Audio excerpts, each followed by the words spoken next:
Shop Tip 9 Alpha, Cerakote, a better way to paint fasteners and brackets.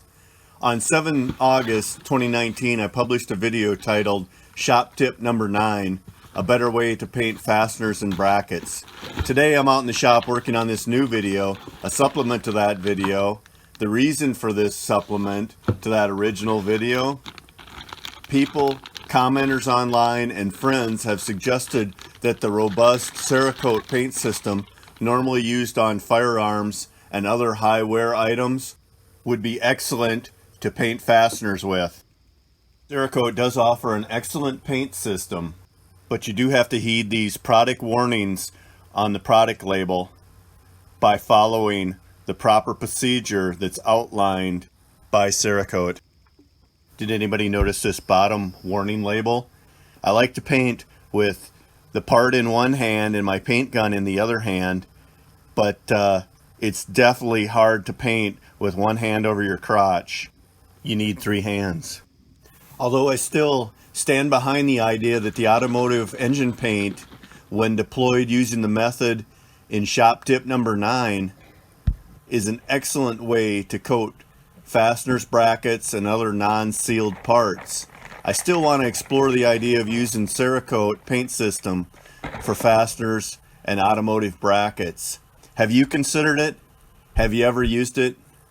Be sure to watch the original video to determine which paint system you think is better for your needs. Let's look at the method to apply Cerakote paint system to fasteners, then we'll discuss how it differs from engine paint. Of course, to apply the Cerakote, there's plenty of videos online and videos from Cerakote to tell you how to apply it. It's really quite simple process. You completely disassemble your entire project, whatever you're going to paint, and then you soak each part for 20 to 30 minutes in a degreaser such as acetone, brake parts cleaner, or simple green, something like that. I honestly don't recommend simple green. I'd rather use an acetone or denatured alcohol or something like that. Of course, you mask the parts. Any feature on your part that you don't want coated, like threads for instance, although this is a very thin coating, so it doesn't change the tolerance as much, so like threads can be coated. Then you sandblast the parts, 100 grit aluminum oxide at 80 to 100 psi, or if you have plastic or fiberglass parts, you lightly sandblast those just to etch them. Then they recommend you do a gassing out, heat it to 300 degrees Fahrenheit for 60 minutes. Now that's for metal parts. Make sure you read the cautions on all the plastic and fiberglass parts. And again, here's temperatures on that. But make sure you read the directions. I'm simply doing some metal parts today. So then whether you have the Elite series, like the black that I just showed you, or the H series, like the dark earth I showed you, and what kind of a finish do you want? Do you want the lower gloss, standard gloss, or high gloss? That's how you mix it, and you have to figure out your ratios. Now if you go online, there's a calculator from the Cerakote. You can put in how many grams of each component that you have, and then it'll tell you how much catalyst to add for these different ratios. It's pretty nice system. And then of course you spray each part, and you have to have a gun to spray it. And then the H series are recommending 20 to 25 psi, the Elite series 25 to 30 psi. And then it also gives you a thickness on what it's recommending. So 2 to 3 coats, and it's going to be applied wet. It's going to stay wet until you cure it, you oven cure it, and you allow the parts to sit for about 15 minutes, no less than 15 minutes before you cure them. And then depending on what, if you have metal or plastic parts, and then whether you're using the H series, the Elite series. So again, the H series, that dark earth, 250 degrees Fahrenheit, 121 degrees C for 2 hours for metal parts. And that's it. It's a pretty simple process. However, like I said, If you're just doing a small batch, that process that I had in my shop tips for engine paint is very convenient, easy to do, gives a very good finish. And this process requires a spray gun, the respirator, and all the air components, just like you're painting a car, and a sandblast cabinet, or you can sandblast outside, of course, if you're just doing 1 or 2 parts. But if you're doing just 1 or 2 parts, this is really kind of a hard process. And Cerakote on their website recommends that you go to a professional installer or a professional paint person to do this coating, that it's not really for home use, even though the box says auto or home. Their website all talks about being professionally sprayed.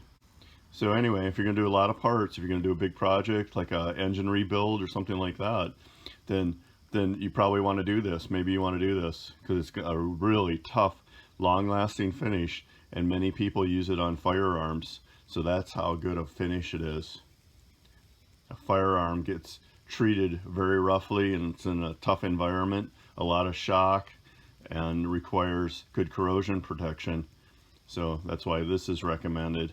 And of course, automotive applications, I believe in the same thing. I want my parts to last a long time. If I'm going to take the time to take a car apart or an engine apart and I'm going to coat it, I want my coating to last a long time. So I'm going to use my paint filter system, use a dirty hose coming into this rig, and then a 5 micron pre-filter and a 0.1 micron filter to filter the air, and then a good regulator where I can set the recommended air pressure, and then a clean hose coming out of this rig. Since I'm just painting a few brackets, I'm going to use my cheap Harbor Freight spray gun. And I've determined that I want to use either 130 milliliters or 65 milliliters of the color. And when I do that, from the website, the application told me that if I have 65 milliliters of the dark earth, that's the H series, then I need 2 milliliters of the hardener catalyst. And if I'm spraying my black, then at 65 milliliters, I just need 1.9 milliliters of the product, and that's the 1 to 24. So I'm going for lower gloss, not a high gloss or standard glass. I'm going to the 1 to 24 is what I'd like to achieve. So I've got a glass mixing container that I've pre-marked. So typically I'm going to mix up 65 milliliters, but sometime I might want to mix up 130 milliliters and have it ready. But 65 milliliters will fit in my small cup, and I'm using a glass container. They don't recommend plastics because most plastics are not compatible with this coating system. And make sure you follow the directions from the website. This one also says, right on the container, it says what kind of a strainer it's recommending to use. So 150. So I purchased this strainer directly from them. It's made for their cup. Doesn't fit my cup exactly.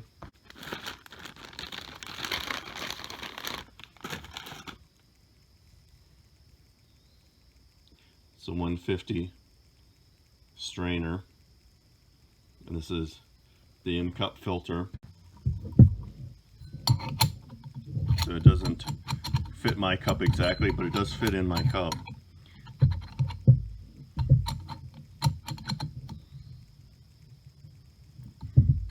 So you're straining right into the cup. Most of my automotive paint strainers that are paper aren't this fine.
Harbor Freight makes a gun and filter holder for their larger guns, but I don't have one for this smaller gun.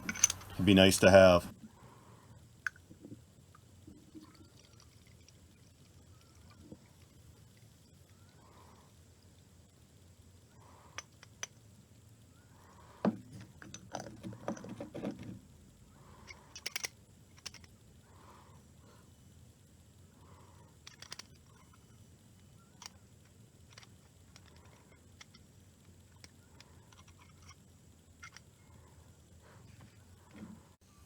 As I'm getting set up and then paint apart, let's talk about fasteners for a minute.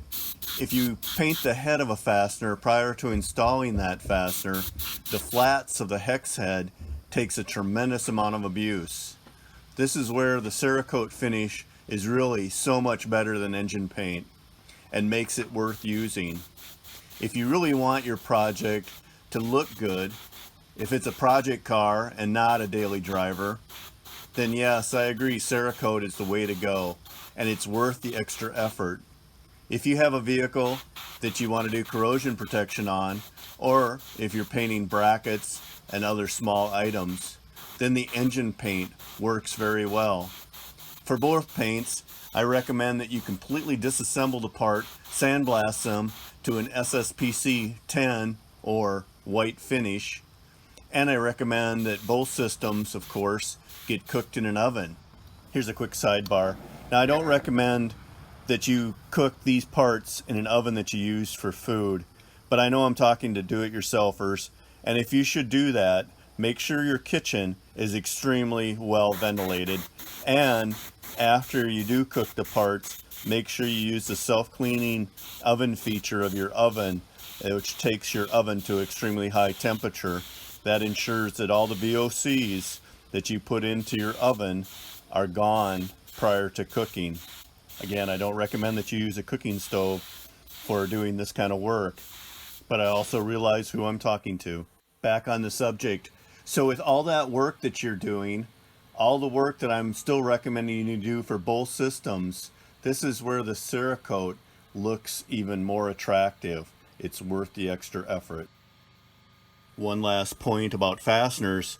Yeah, I talked about the head being abused when you reinstall them.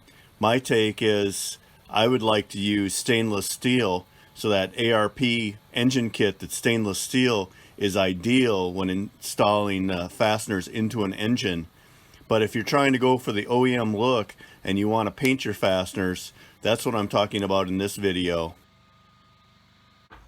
Of course, the advantage of a paint can is simply shake it up and spray.